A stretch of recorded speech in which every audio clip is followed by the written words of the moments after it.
баңгиликтин алдын алуу боюнча сиз өзүңүз да көп юрист катары, как адвокат катары көп иштерди кылсаңыз керек ушу боюнча. Ошо кандай иштерди алып бардыңыз ошо боюнча айтсаңыз. Даже жана тергөөчүлөрчү кээ бир иштерди мындай алып келет да, алып келди, кармады, соттун эч нерсе кагазы жок, айтып атпам, бул специальный действияга обязательно соттун кагазы болуш керек, соттун постановлениясы болуш керек, токтому.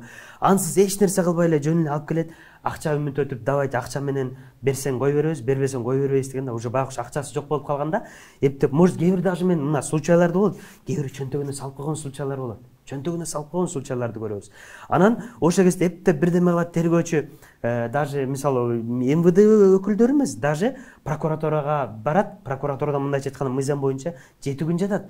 Бул туура тергедүүбү тергөө же туура эмес тергедүүбү деп, анан прокурор карайт да, иши карабай туруптур эле, туура тергептир деп сотко жибересиң.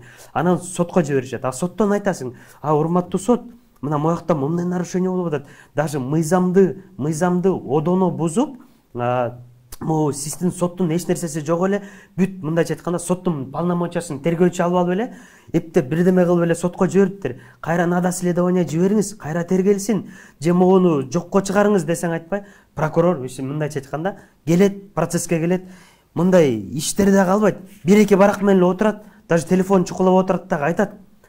Урматтуу сот, бул туура мындай кылмаптыр, туура кылмаптыр, мынтиптир, даже сурасаң, даже кагазында мисалы айыптоо актысы жок, эч нерсеси жок. Ошо менен эле сотторубуз деле мындайча айтканда, жанагы эгер сот мисалы иш сотко жетип атат да, эгер ал прокурор кайра доско кетсе, же кайра акталып кетсе, биякта айтканда прокурор дагы ошо тергөөчүлөр да бияка жооптуу болушат да. Ошон үчүн лишь өздөрүнүн мындайча айтканда бир жерин сакташ үчүн соттордагы баары эле бул күнөөлүү экен деп туруп ишти карабай эле мындайча айтканда баарын тергөөдөн кандай айыптоо келсе ошону эле колдоп эле до конца камай беришет да.